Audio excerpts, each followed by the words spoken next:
Vigo's News and Review called in their top comic of 2014, so we're in for a very special treat with this special guest. Make some noise for the hilarious Richard Hunter.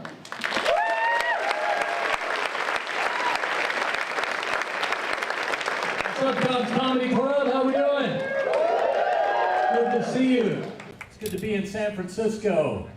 I can let my freak flag fly a little bit. Tell you what, it doesn't matter if I'm in San Francisco though or not. I still get a lot of stares looking this way. I know what you're thinking. What kind of a fucking look is that? Yeah, I'm used to it. I'm used to it, especially getting stared at by the cops.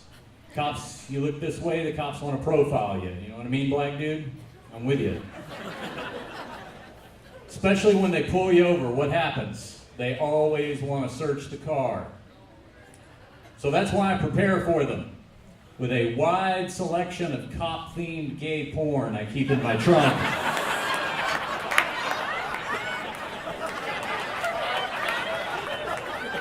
I figure that cop's so goddamn certain he's going to find a joint on me, I'm going to make him work for it. You know what I mean?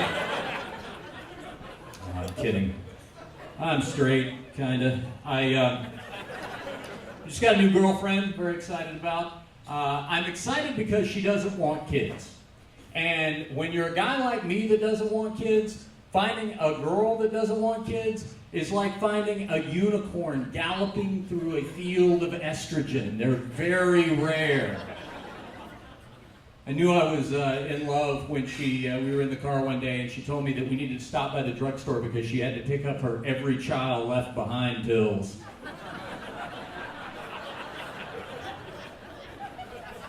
That's when I looked at her and blurted out, "Are you an angel?" Got tattoos too, which I like. Kind of edgy, kind of dirty, you know, kind of girl I like. I'll tell you one tattoo she doesn't have though. It's the "Only God Can Judge Me" tattoo. Have you guys seen this one? This drives me crazy because the "Only God Can Judge Me" tattoo is just factually incorrect. You know? I mean, I'm judging your "Only God Can Judge Me" tattoo right here in the frozen foods aisle where I'm seeing it for the first time. Your "Only God Can Judge Me" tattoo looks like you got it in prison after you were judged by an actual judge. Or worse yet, 12 people who weren't smart enough to figure out how to get out of jury duty. You say "Only God Can Judge Me," I say "Au contraire." And I just judged you in French. I just recently returned from my 101-year-old grandmother's funeral. I had to travel to rural Mississippi for this. And I'm standing there graveside, and the preacher is, you know, doing his guest set. And he says, Mildred must have been a special woman to live to be 101 years old because it took Jesus over a century to prepare her place in his kingdom of heaven. And I thought to myself, did this guy just out Jesus as the world's shittiest carpenter? Can you imagine how pissed you would be if you hired a contractor and he took 100 years to finish the job? What kind of unflattering Yelp review would you leave, you know? Hired a wandering hippie to build a one-room addition, always showed up to the job site in open-toed shoes, always looking like he shot himself in the hand with a nail gun. Would not recommend for rehire. The Christian folks, they don't care though. Jesus is their guy. They don't care. They make excuses.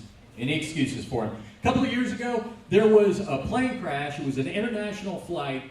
104 people aboard. 103 people died. One baby lived. And the religious folks declared it a miracle. Only God could go 1 for 104 at the plate and still back cleanup for your hometown team.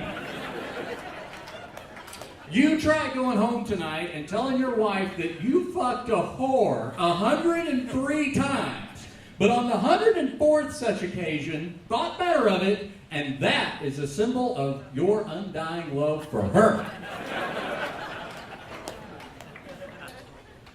Tweet me, let me know how that goes over. Let's see, who's a couple? You guys a couple? You a couple? Are you on Facebook? Everybody's on Facebook, right? You on Facebook? Now, you're not one of those Facebook couples that publicly post to each other about how in love you are and how you can't live without each other. Have you guys seen this horrible abomination of a trend now? Do you have these friends that do this? It's disgusting.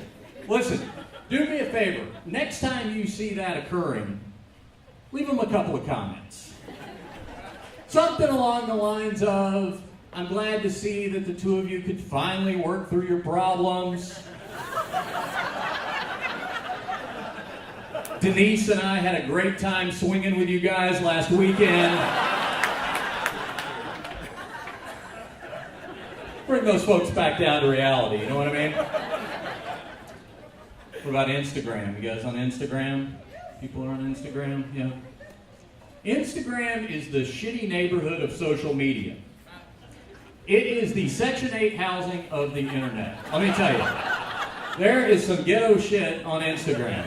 I promise you that if you have been the victim of a drive-by shooting and it took less than 16 seconds to gun you down, that video will end up on Instagram. You know where that doesn't happen? LinkedIn. LinkedIn is the whitest place on the internet. No violent crime on LinkedIn, just a lot of networking your way up the social ladder, posting resume updates. LinkedIn is the only place on the internet that shuts down after 11 p.m. because it's a work night and everybody's got to get up early and go to their job. Where are the gays at? We're in San Francisco. Gays? All right. Let me tell you something. I am really glad that we got rid of Don't Ask, Don't Tell. I am. I thought it was long overdue. It was a dumb idea to begin with, Don't Ask, Don't Tell. Let me ask you, when's the last time you met a gay guy that could resist telling you a bunch of stuff even when you didn't ask him? No? Secondly, I don't think we were giving our military heroes enough credit. I mean, these were the same people that a couple of generations ago stared down the Cuban Missile Crisis, and now you're telling me they're going to be afraid of a few heat seekers. See what I did there, man? That was a dick joke. But it was a historically factual dick joke. That's the kind of dick joke you hear on the History Channel during Dick Joke Week. All right, let's see, ethnicities. Indians, do we have any Indians here? Not casino Indians, like IT support Indians? Anybody? Any of you guys? Good, nobody here, we can talk about it. Had another gang rape in India the other day. Have you guys seen this epidemic? They're having gang rapes everywhere on public transit and park benches. Who knew they were so rapey? I had no idea. Let me tell you something. If I were a woman in India, I would not leave the house without putting on a cow suit.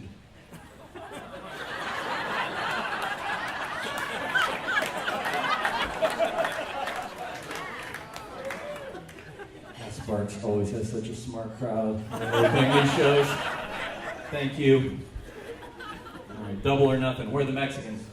Hispanics, anybody? A couple? All right. Quick question for you guys. If I buy your truck off of Craigslist, am I obligated to leave that Gothic tribute to your dead relative on the back window? It doesn't seem right just to scrape it off, does it? Hey, disrespectful. What if I don't scrape it off? Where am I going to put my Tap Out logo? Oh, you guys have been awesome. You guys ready to hear House Sparks? Well, I will leave you with this. Parts of my act aren't necessarily politically correct, but you will notice one thing. I got through my entire act without saying the word retard. Did you guys notice this? This is a problem for comedians nowadays. We are not supposed to say the word retard anymore. They say it offends mentally challenged people. Well, I try to explain to those people, listen, when I say the word retard, I am not talking about people who were born mentally challenged. I am talking about people who are voluntarily just plain fucking stupid, okay? And there's a big difference. And I think mentally challenged people are smart enough to know that difference. I believe there's going to come a day where Sarah Palin's kid's going to look at her and say, you know, I may have Down syndrome, but this bitch is a fucking retard. I'm Richard Leonard. Thanks, guys. Appreciate it. Thank you.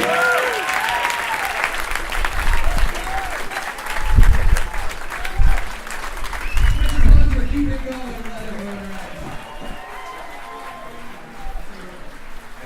Thank you. Yeah, yeah. Good set.